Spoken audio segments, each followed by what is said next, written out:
ഒരിക്കൽ മാർപ്പാപ്പയും കുറെ വിദ്യാർത്ഥികളും കൂടി സംവേദനം നടത്തുന്ന ഒരു വേദിയിൽ ആ പിതാവിനോട് അവിടെ ഇരുന്ന വിദ്യാർത്ഥികൾ, മിടുക്കനായ ഒരു വിദ്യാർത്ഥി എഴുന്നേറ്റ് നിന്ന് ചോദിച്ചു. അവിടെ അപ്പോൾ സംസാരിക്കപ്പെട്ട വിഷയം മറ്റൊന്നുമല്ല, ദൈവസ്നേഹത്തെക്കുറിച്ചായിരുന്നു. ദൈവസ്നേഹത്തെക്കുറിച്ച് ആ പിതാവ് വല്ലാതെ സംസാരിക്കുമ്പോൾ ഒരു മിടുക്കനായ വിദ്യാർത്ഥി എഴുന്നേറ്റ് ചോദിച്ചു. ദൈവത്തെ സ്നേഹത്തെ പറ്റിയാണ് പിതാവ് ഇങ്ങനെ തുടർച്ചയായി സംസാരിച്ചത്.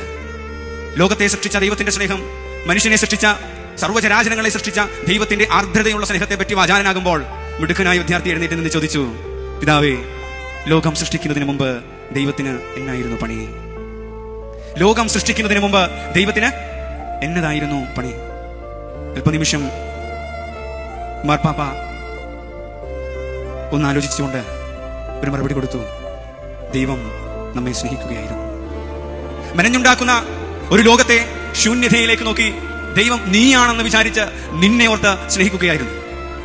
കുശവന്റെ കയ്യിൽ കളിമണ്ണ് കിട്ടുന്നത് ഒരു ശില്പമായിട്ടല്ല, അവനതിനെ ശില്പമാക്കുകയാണ്. ഒരു കുടമായിട്ടല്ല, പാത്രമായിട്ടല്ല, എവിടെയോ കിടന്ന ആർക്കും വേണ്ടാത്ത ചവിട്ടിത്തേച്ച ചില ചെളികളെ അവന്റെ കൈകളിലേക്ക് എടുത്ത് അവനൊന്ന് താലോലിക്കും. അവൻ നിർമ്മിക്കുവാൻ പോകുന്ന ശില്പത്തെ മനസ്സിൽ കണ്ടുകൊണ്ട് അവൻ അതിനെ സ്നേഹിക്കും. അങ്ങനെയായിരുന്നു അങ്ങനെയുള്ള ഒരു ദൈവസ്നേഹം.